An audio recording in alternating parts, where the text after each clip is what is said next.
Eto mga Lodi, paalala lang to, okay, sa Notcoin. Kasi, hindi lang pala Bybit kung saan malilis, kundi sa OKX Jumpstart din malilis on Notcoin. Okay, so, saan eto dito? OKX introducing, yan siya, OKX introducing the Notcoin on OKX Jumpstart. Sa 16 din, okay? Sa Bybit at saka sa Binance Launchpad ata. Ngayon, eto tandaan nyo mga Lodi, kasi maraming mga fake account. Katulad nito, yan. Parang siya, di ba? Pero yan, ano tawag dito, yellow check mark pa siya, pero hindi ito yung Notcoin. So makita mo yan, not airdrop initiated. Pero makita mo yung kaniyang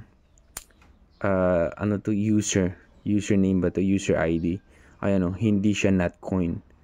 So ngayon, nagsabi siya ganyan, to celebrate our listing on Binance, we are distributing NOT token to eligible users. Ngayon, pag i-click mo yan, tapos i-link mo yung wallet mo na merong mga Notcoin, or merong mga ibang cryptocurrency, pwedeng malimas lahat ng crypto mo. Okay?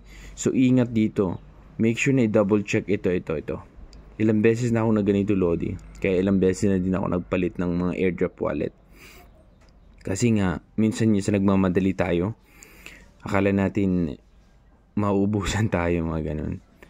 Ayan, mga scammer na mga to. Ayan, nagkalat.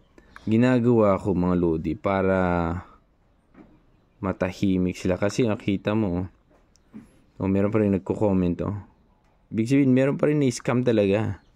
May na-scam talaga, okay? So, ang gagawin mo, i-report. I-block o report post mo. Tapos, ilagay mo ang spam, fake account. Okay?